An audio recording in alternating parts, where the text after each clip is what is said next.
Oh yeah, Ducati power. This is obviously a V4. This bike came out last year, was it? And then it's been updated for this year with some small tweaks. They've basically made it easier to ride, made it easier on track, faster on track by making it easier, if that makes sense. They've not really done much else. I mean, they've changed the fairing. It's got the V4R fairing on it now with the wings. Those wings supposedly give you 30 kilos of downforce at 150 miles an hour. So they, you know, on the road, are you going to notice anything with those wings on it? Well, you shouldn't be, because the speed limit's 70 miles an hour. Other tweaks to the fairing, it's a bit wider at the front. Oh, that's my testicles. It's got a higher screen to give more wind protection. It's a bit wider, again, for better aerodynamics. I say wind protection, it's more about track performance, so the rider can tuck in behind the bike more. Because, in all honesty, this bike is a track bike. This bike, Ducati have built this to be the pinnacle of sports bike motorcycles on track. Now I'm a big sports bike fan, you know, I love sports bikes. One thing, because I'm getting a bit older, because I'm now approaching 50, yes, I am still under 50, I'm approaching 50, you know, I tend to you get a little bit stiffer, you get a bit less flexible, and sports bikes can become a little bit uncomfortable. I still can ride them, no problem, but I prefer the more comfortable versions. The V4S is definitely, you know, with its track development, it's definitely been really no real considerations to making this a good road bike.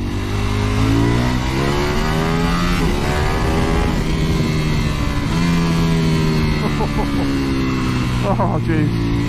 The bars are quite a long way forward, so there's quite a stretch to the bars, more so than the BMW S1000RR, more so than the new Aprilia RSV4 1100.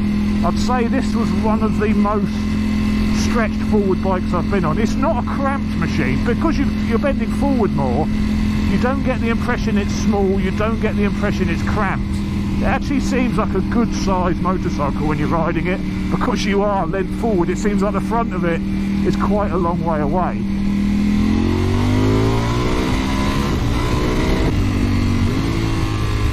Oh, this is where it excels. You get it on the boil a bit, you chuck some corners at it, and this is why you put up with that slight discomfort from that leant forward position. It's amazing when you get to some twisties. I wouldn't say it's that easy to ride. I know Ducati have done a lot of work to this year, as I say, adjusting the throttle response, limiting torque when you first open the throttle, just to try and smooth everything out. But it's still not the easiest bike to ride. They've not made it really intuitive like the S1000RR. That bike is telepathic when you ride it.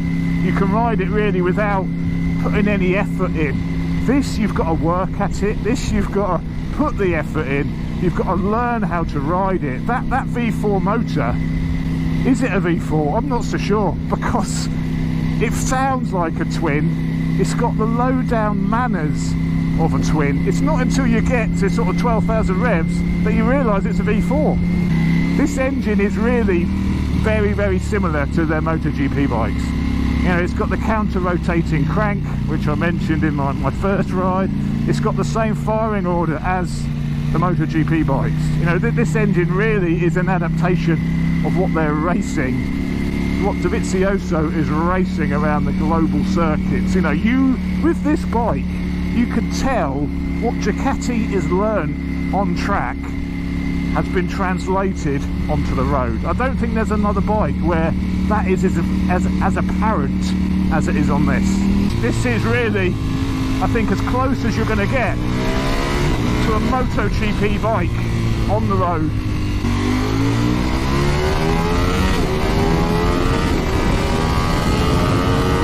The engine makes an incredible 215 horsepower, so it's got a lot of power, 120 I believe newton meters of torque. I'll pop it up on the screen. Yeah, it's a powerhouse, an absolute powerhouse. The bike also only weighs 195 kilos wet, so it's also incredibly light. And to throw it round a set of twisties, you know, it turns in quick. It's just a beautiful thing to ride when you want to go on the gas a bit, and it's just so stable. I know I mentioned this in my, look at that grit of the road. I know I mentioned this in my first ride, but the thing just has an infinite amount of grip, and it's you know, you can't unsettle this bike. It is so stable. You know, I've never ridden a bike where the front wheel feels like it's locked to the ground as much as it does on this. Instant shove from the bottom end.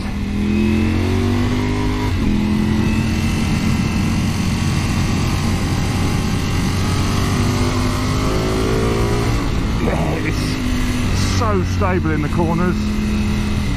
Really stable. For such a light bike, it's incredibly stable. So much initial pickup.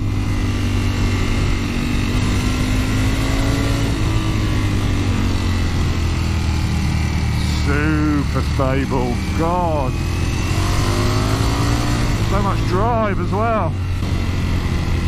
It's an absolutely incredible thing when ridden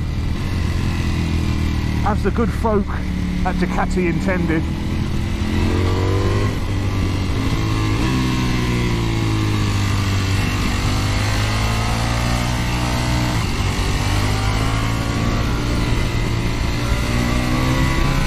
It's a bike which requires some effort. It requires some finessing. It's not going to flatter your riding. It's going to make you work for it. That is the thing with this bike. It's going to make you work for that enjoyment. And when you do that perfect set of twisties or that perfect lap on track, then it's all the more rewarding because you know you've earned it.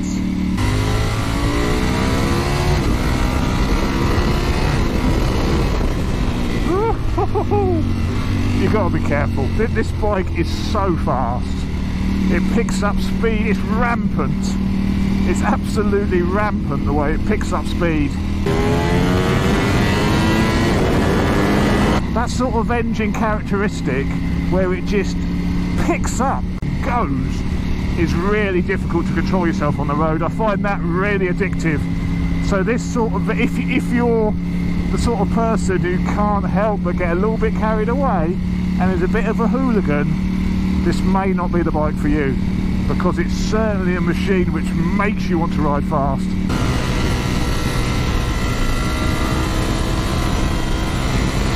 So let's go on to the top 5 things I really like about this and the top 5 things which I'm not so keen on, because brilliant as this bike is, it's certainly not perfect.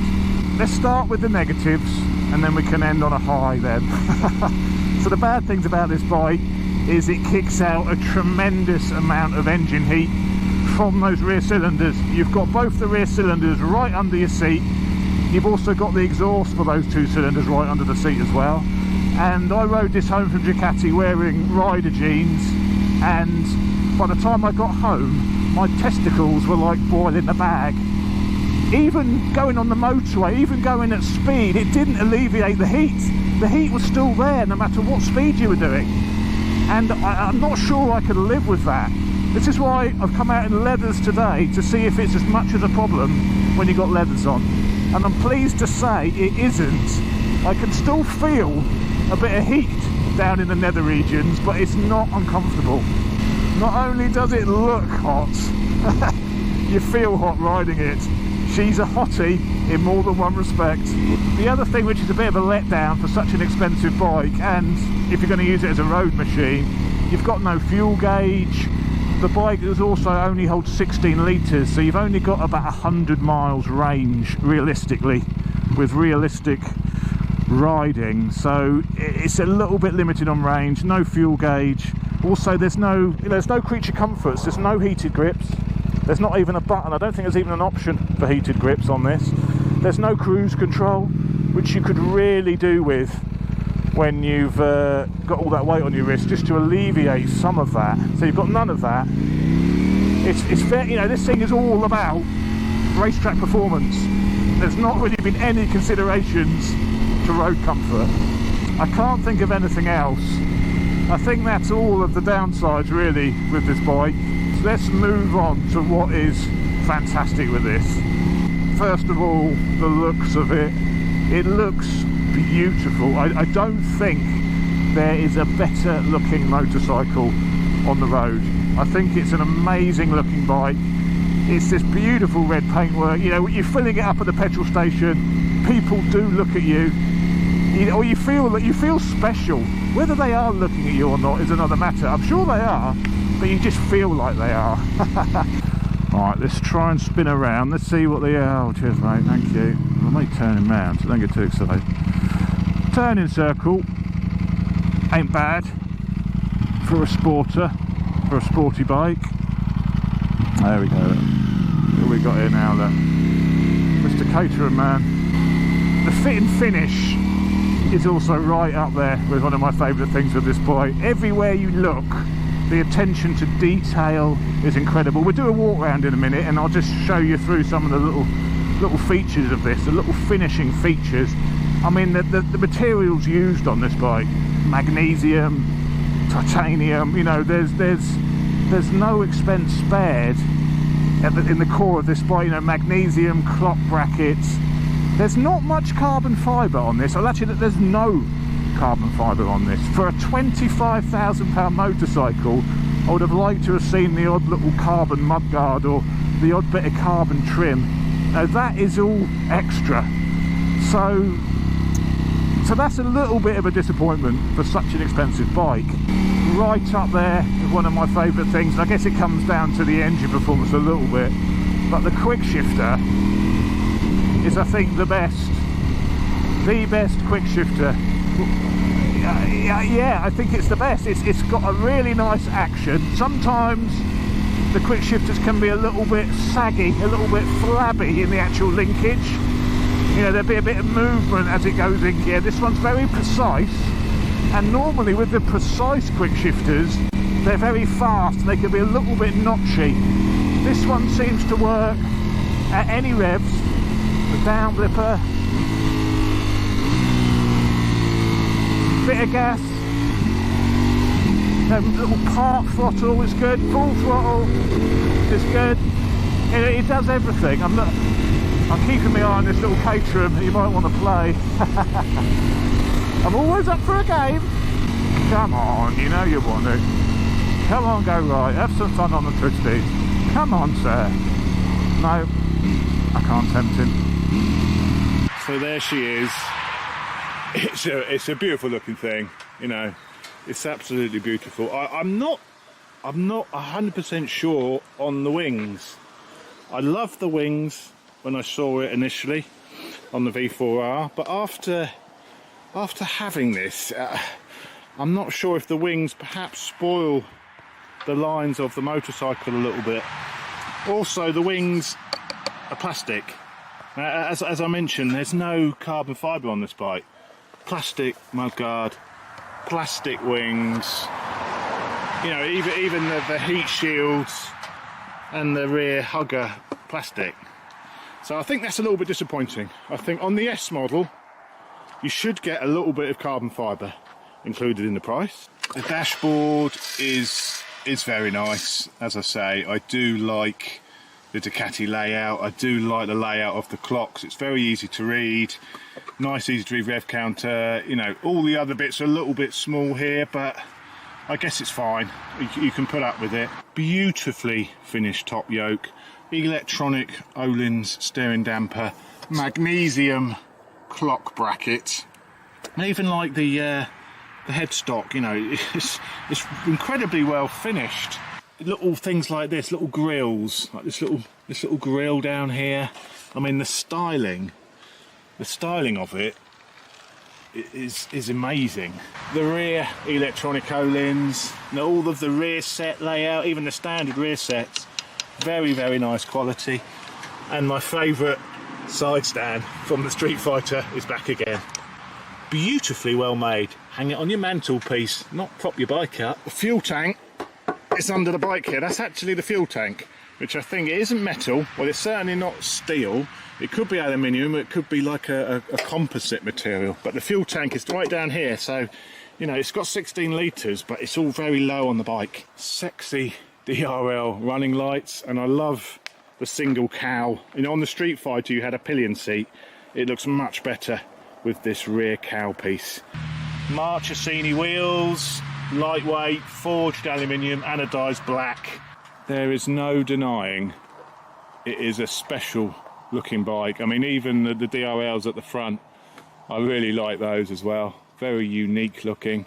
It almost looks like a shark to me. It's got quite a shark-like profile, especially with the big grills, you know. It's very shark-like, pointy front end, big grills on the side, a very aggressive stance. I think it is styled after a great white. A lovely machine. You cannot deny. Let's jump back on. So I've really enjoyed my time with the V4S over the last week. This is the first Panigale I've ever ridden on the road, so that is quite amazing. You know, I've ridden the V2 on the track at the California Superbike School only last week actually, so I'm very new to Panigales. I've really enjoyed my time with this. I think going back to the heat thing, with the leathers on, riding this round all morning, I'm not finding any issues with the heat. So I think it is just a problem if you're not going to ride in leathers. With leathers on, I'm absolutely fine. Certainly today, but it is quite cool today. But yeah, when I rode it back originally in jeans, the heat was a game changer. You know, that would actually stop me buying a bike. But leathers on, no problem at all. The V4S is very much a track machine, so before you go and buy one of these, you've got to bear that in mind.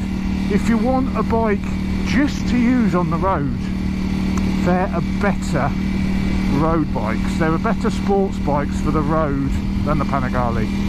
If you absolutely must have the red Ducati, fine. You can live with it, you can work around it, but be aware there are more comfortable road-based sports bikes which will be easier to live with than this on the street. But this does have something special about it. This has that je ne sais quoi, that extra element that, say, the S1000RR doesn't. You know, this has that bit of extra spice, a bit of extra flair. But I hope you enjoyed it, guys. I've really enjoyed riding this. I will be borrowing the V2 in a couple of weeks' time, and I'm really excited about trying the V2. I think the V2 could be the better road bike because it's a little bit less crazy than this, a little bit more sensible, power levels which are more usable for the road.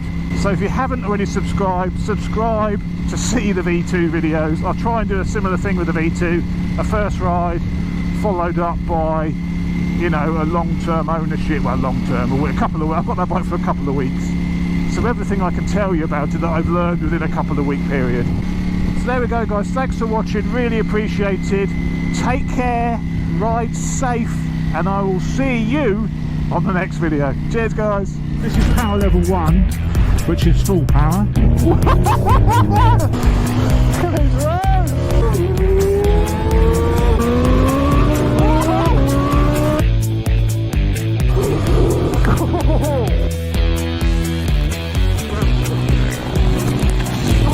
It's bad, boy.